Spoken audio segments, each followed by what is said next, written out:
à toutes et à tous dans cette édition hebdomadaire de la MINUSCA. Voici les grands titres de l'information. La ville de Bossangoa a été le cadre d'une visite de travail effectuée par la chef de la MINUSCA, Valentine Rugwabiza, et la ministre de l'Action humanitaire, Virginie Baïkoa. La MINUSCA dote la brigade territoriale de la commune de Bégouar-Bouboui d'un bâtiment entièrement équipé. L'expert indépendant sur la question des droits de l'homme en République centrafricaine, Yao Agbetse, poursuit sa rencontre auprès des autorités nationales à Bangui et en province. Et enfin, le Premier ministre Félix Omoloa a présidé la première réunion de coordination de suivi de l'accord politique pour la paix et la réconciliation en République centrafricaine. Bonsoir. La chef de la MINUSCA, Valentine Rugwabiza, et la ministre de l'Action humanitaire, Virginie Baïkoa, se sont rendus dans la ville de Bossangoa afin d'y rencontrer les autorités et la population. Ce déplacement avait pour objectif de discuter, entre autres, sur la tenue prochaine des élections locales. Reportage de Désiré Yango. La représentante spéciale du secrétaire général de l'ONU en République centrafricaine, Valentine Rugwabiza, et la ministre des Actions humanitaires, Virginie Baïkoa, ont effectué le 5 août 2022 une visite conjointe de travail à Bossangoa, ville située au nord-ouest à environ 400 km de Bangui. Les deux personnalités ont échangé avec les leaders communautaires sur la paix et les élections locales à venir. Je venais d'évoquer la problématique du processus électoral. Je désire que la MINUSCA sensibilise tout le monde et forme des chefs de quartier, de leur apprendre leur rôle, que doivent-ils faire pour que ce processus électoral aboutisse normalement. Cette mission de terrain a pour objectif d'échanger avec les autorités et la population locale afin d'identifier leurs problèmes, de connaître leurs aspirations et d'apporter des solutions idoines. Et ce qui nous amène, c'est de vous écouter. C'est de vous écouter, parler ouvertement quelles restent les préoccupations essentielles de Bossangoa. Et dans l'échange qui va suivre, nous allons pouvoir répondre à certaines, j'espère, à certaines de ces préoccupations. Je ne viens pas ici pour vous donner des messages d'orientation, mais pour vous écouter. Plusieurs points ont été débattus lors de ces différentes rencontres avec les autorités locales et les organisations de la société civile, à savoir le désarmement des groupes armés, la sensibilisation sur les élections locales, la protection de la population civile, la libre circulation des personnes et des biens, le vivre ensemble, la cohésion sociale et la réconciliation. Braquage sur les axes, surtout les jours de marché hebdomadaires. Formalité excessive des effets ici. B. Solution. Créer des conditions favorables au désarmement de groupes armés, suivi des mesures prises par le gouvernement dans le but de limiter les formalités. Valentine Rugwabiza exhortait la population de mettre un terme à la violence, car selon elle, la violence n'emmène que de la violence. Il est temps de protéger et garder jalousement la paix retrouvée. Bien sûr, je reçois les rapports de tous mes collègues, mais aucun rapport ne peut prendre la place de ce qu'on voit de soi-même. Aucun rapport ne peut prendre la place de l'expérience. Je veux vous féliciter pour ce qui est ressorti de votre dialogue sur la cohésion sociale. Ce qui ressort montre très clairement que non seulement vous connaissez vos problèmes, mais vous connaissez la solution à vos problèmes. Lors de son discours, la ministre de l'Action humanitaire et de la réconciliation nationale, Virginie Baïkoa, a tenu à mettre l'accent sur l'importance de la tenue prochaine des élections locales. Il y a de cela très longtemps qu'on élisait les maires, mais maintenant ils sont nommés. Vous, les populations, dites que les maires nommés ne reflètent pas vos choix. Pour une bonne gouvernance et une coexistence pacifique, il faut qu'il y ait des élections locales. Comme vous l'avez fait pour vos députés, vous allez également élire vos maires. Je demande aux femmes d'intégrer davantage ce processus électoral. Comme nous le faisons dans nos foyers, faisons-le aussi dans la gestion des biens publics pour le développement de notre pays. Ce déplacement a permis à la chef de la MINUSCA de visiter et d'évaluer certains projets mis en œuvre dans le cadre du programme de réduction de la violence communautaire dans la localité. Sylvestre Feidangai, l'un des bénéficiaires du programme, témoigne sa gratitude envers la MINUSCA. Je suis très reconnaissant à l'endroit de la MINUSCA qui nous a formés. C'est un privilège d'être formé. Il y a des personnes qui payent énormément d'argent, mais la MINUSCA nous a donné ces formations gracieusement et à la fin, elle nous a remis à titre gratuit les machines à coudre. C'est pourquoi nous avons créé notre groupement dans lequel nous faisons cours de ces habits que vous voyez étalés ici. Il est important de rappeler que la préfecture de l'Ouham a été aussi affectée par la crise de mars 2013 qu'a connue le pays. Elle a fragilisé le tissu socio-économique et politique de cette région. C'est pour cette raison que depuis la prise de fonction de la chef de la MINUSCA, le 18 avril 2022, elle effectue des déplacements dans les régions pour s'enquérir de la situation sécuritaire dans toutes les préfectures de la République centrafricaine. Merci Désiré. Nous nous rendons à présent dans la commune de Begwa, Bouboui, qui a été le cadre d'une cérémonie de remise officielle d'un bâtiment au profit de la brigade territoriale de la dite commune en présence de la chef de la MINUSCA, Valentine Rugwabisa. Financé et entièrement équipé par la MINUSCA dans le cadre des projets Impact Rapide, ces bureaux ont pour objectif d'améliorer les conditions de travail des gendarmes et contribueront à favoriser l'extension de l'autorité de l'État. Plus de détails dans ce reportage de Serge Koswati. Les autorités centrafricaines ont officiellement réceptionné le mercredi 3 août 2022 un nouveau bâtiment servant de bureau de la brigade territoriale de Begwa-Bouboui dans la préfecture de Lombe-la-Poko à 45 km de Bangui. La remise a été faite par la police de la MINUSCA, du directeur général de la gendarmerie nationale Landry Ulrich Dépôt, du contrôleur général de la composante police de la MINUSCA, Prince Aledi Mohamed, et de la représentante spéciale du secrétaire général des Nations Unies en République centrafricaine, Valentine Rugwabisa. Il est évident que la lutte contre l'insécurité nécessite des actions complémentaires de nous tous, de toutes les parties prenantes. Au premier rang, la population. La population est le premier bénéficiaire, mais la population est aussi un acteur de la sécurité. Je vous exhorterai à vous approprier de ce projet et de ce service de sécurité et à poursuivre le partenariat actif et dynamique pour contribuer efficacement à l'instauration d'un climat de paisibilité pour les habitants, d'un climat de respect de l'ordre public, d'un climat de sécurité des personnes, oui, mais sécurité de leurs biens également.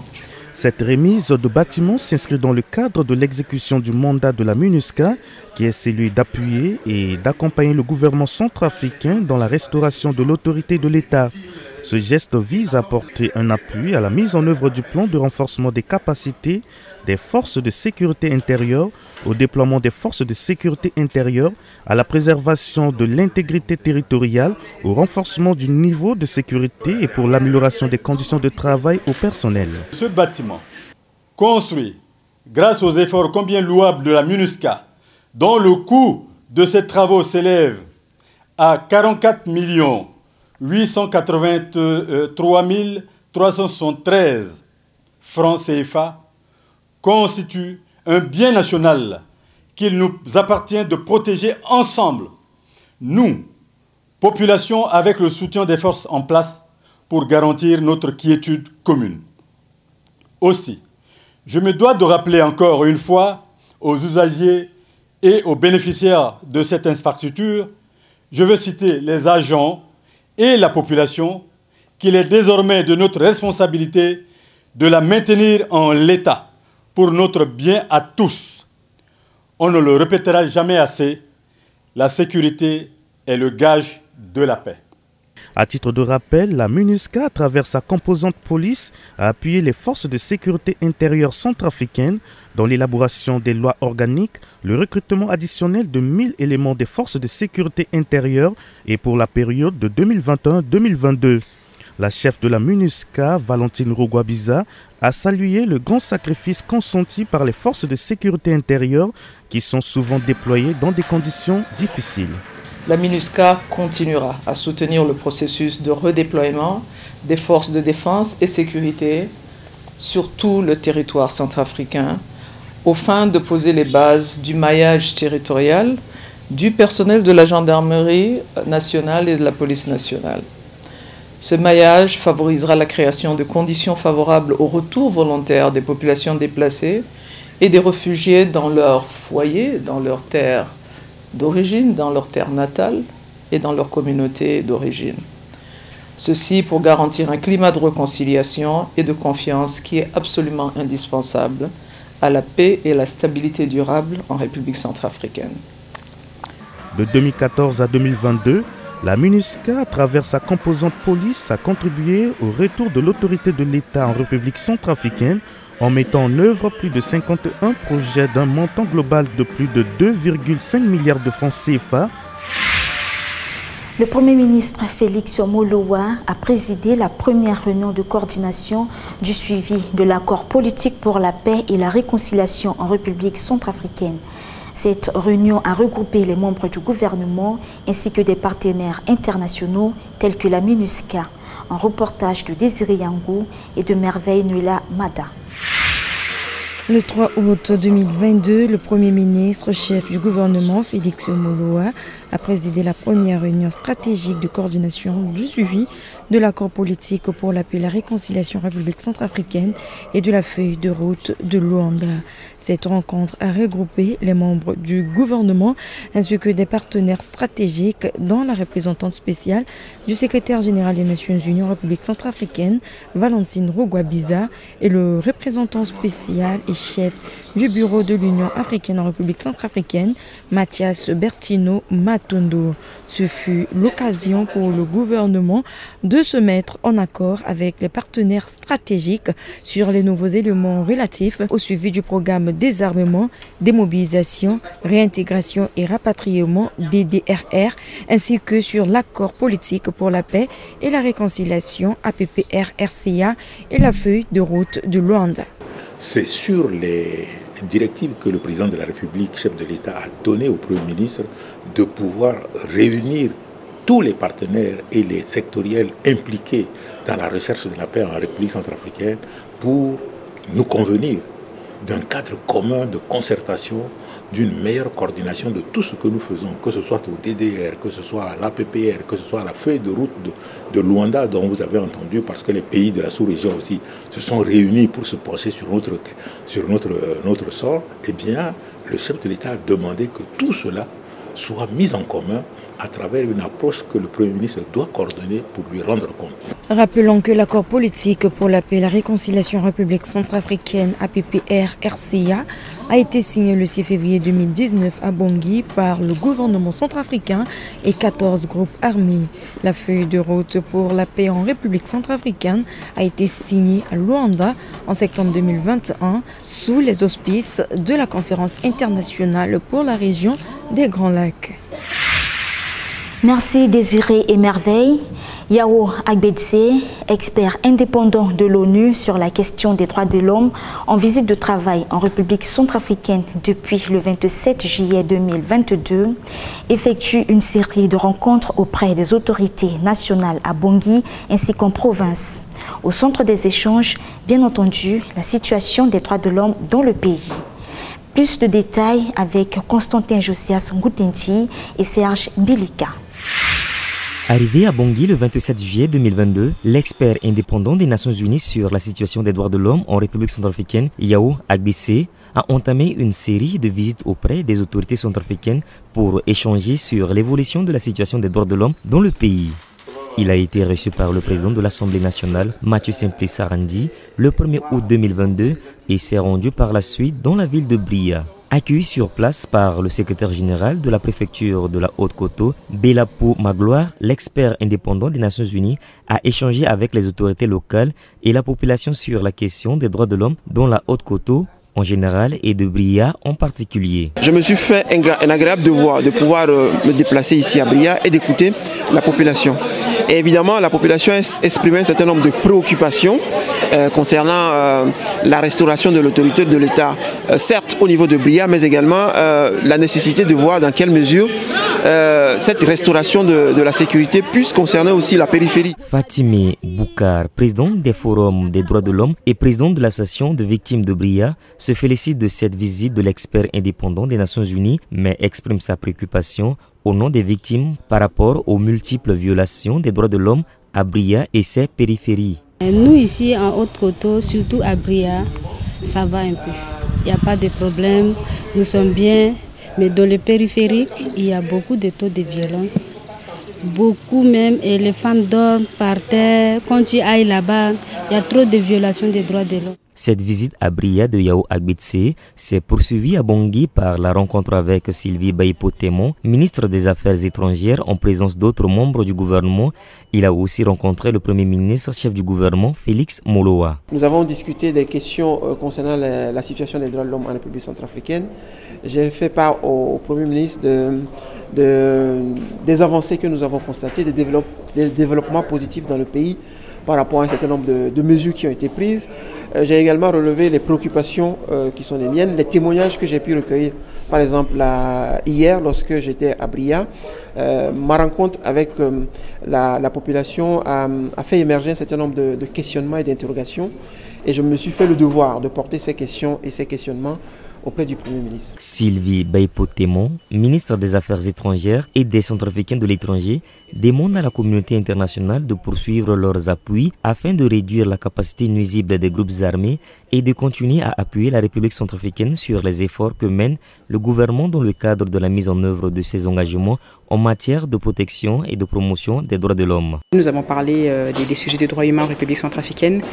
Vous savez qu'il y a un certain nombre de préoccupations de la communauté internationale et qui font écho au rapport qui a été remis, qui a été notifié à la République centrafricaine, donc les sujets de violation, les priorités qui ont été identifiées par l'expert. Donc nous avons redescendu également les anciennes recommandations qui avaient été données lors de son dernier séjour et pour faire une revue, un état des lieux. Rappelons que le 25 juillet 2022, le haut-commissaire des Nations Unies aux droits de l'homme a publié 2 rapports sur les événements extrêmement troublants survenus récemment en République centrafricaine.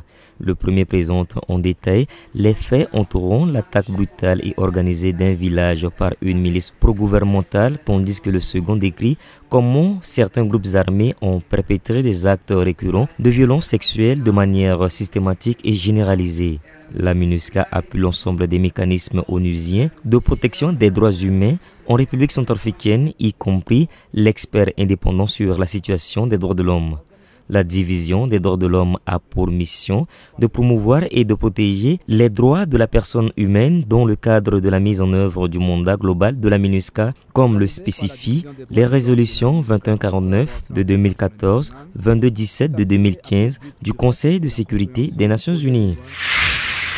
Et justement, sur les questions des droits de l'homme, nous vous informons que la deuxième partie de cette édition comprendra une interview avec la directrice de la division des droits de l'homme de la MINUSCA, Anan Talbi. Elle nous parlera des missions de sa division ainsi que des informations sur les différents rapports publiés par la mission en matière des violations des droits de l'homme dans le pays. Une interview qui sera conduite par notre collègue Biliamino Alao. Mais avant tout, marquons une très courte pause, surtout restez avec nous.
Nous sommes de retour et sans tarder, retrouvons notre collègue Biliamino Alao et Anal Talbi, directrice de la division des droits de l'homme de la MINUSCA. Anan Talbi, bonjour. Bonjour. Vous êtes la directrice des droits de l'homme de la MINUSCA. Dites-nous, quelle est la contribution de cette division dans la mise en œuvre du mandat de la mission? Alors, je suis la directrice de la division des droits de l'homme à la MINUSCA, mais je suis également la représentante de la haute commissaire des Nations Unies aux droits de l'homme. Et donc, notre division a cette double casquette à l'intérieur de la mission et à l'extérieur de la mission dans le système des Nations Unies. Depuis la création de la mission, la division des droits de l'homme s'assure, appuie, travaille avec les autorités pour qu'ils remplissent leurs obligations qui sont de respecter, protéger et promouvoir les droits de l'homme en Centrafrique. Et quelle est votre perception justement de l'évolution de la situation des droits de l'homme en République centrafricaine? Il y a des défis majeurs en matière de droits humains qui existaient avant le conflit, depuis la création de la MINUSCA.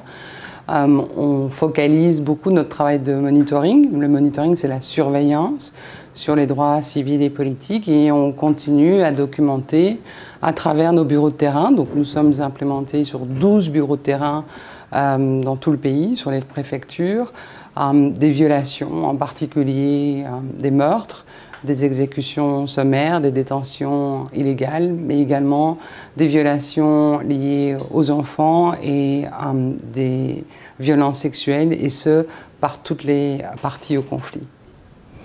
Quelle est votre relation avec justement le gouvernement dans le cadre de la mise en œuvre de ces engagements en matière de protection et de promotion des droits de l'homme?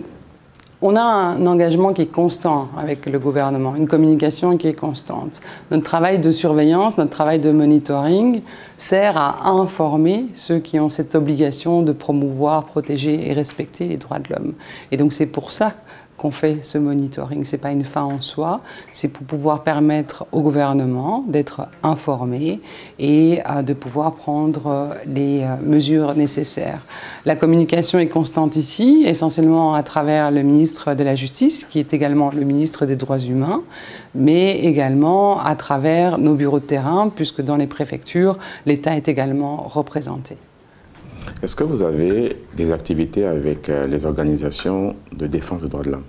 Oui. Alors, on travaille beaucoup avec les organisations de défense des droits de l'homme, et pas que avec les organisations de défense des droits de l'homme. Beaucoup encore se fait sur le terrain, puisque nous avons appuyé la création de différents forums.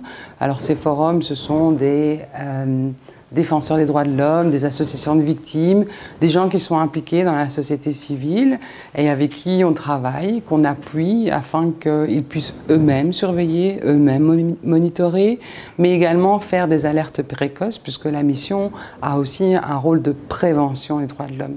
Notre objectif n'est pas que de documenter des violations, mais de voir aussi comment notre travail peut prévenir des futures violations.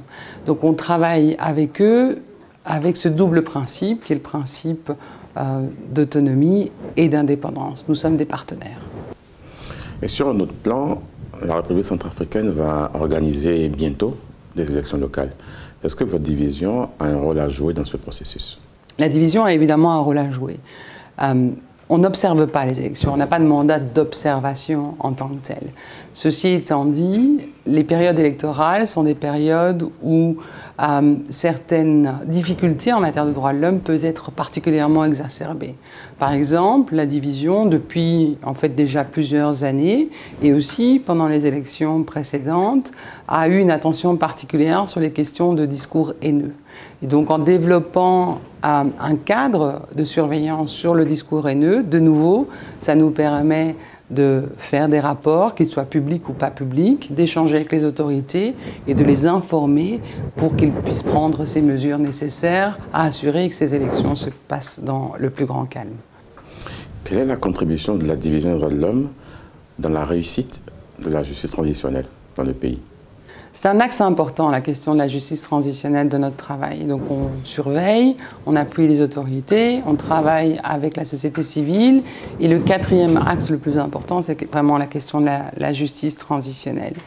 Je donnerai deux exemples. Le premier, c'est la commission Vérité Justice, on a depuis en fait le départ, depuis le forum de Bangui, appuyé à la création et à la naissance de cette commission.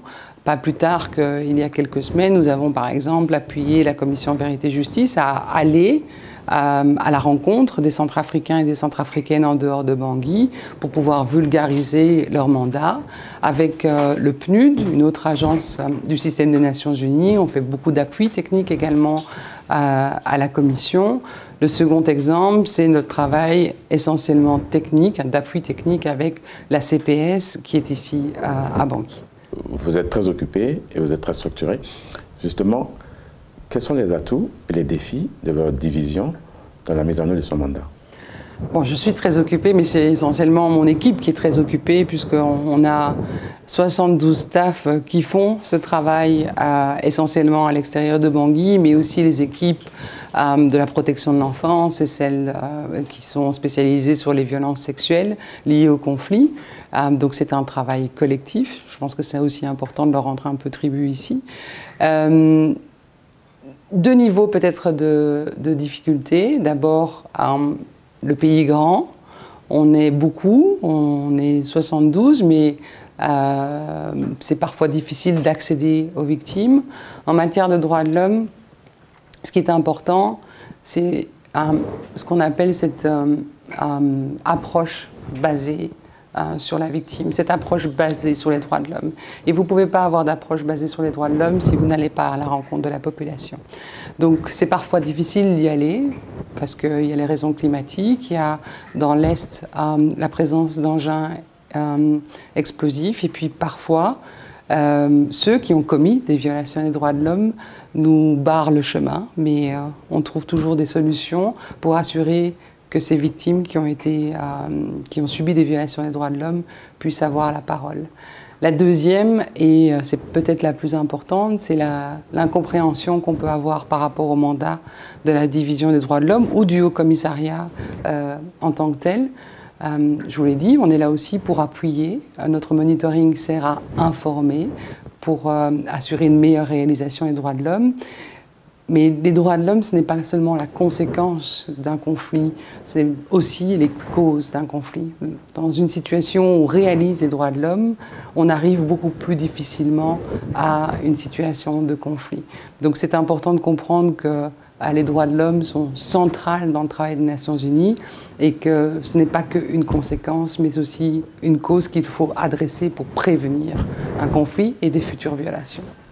Madame Hanan Talbi, merci. Merci à vous. Je rappelle que vous êtes la directrice des droits de l'homme de la MINUSCA. Merci encore. Merci.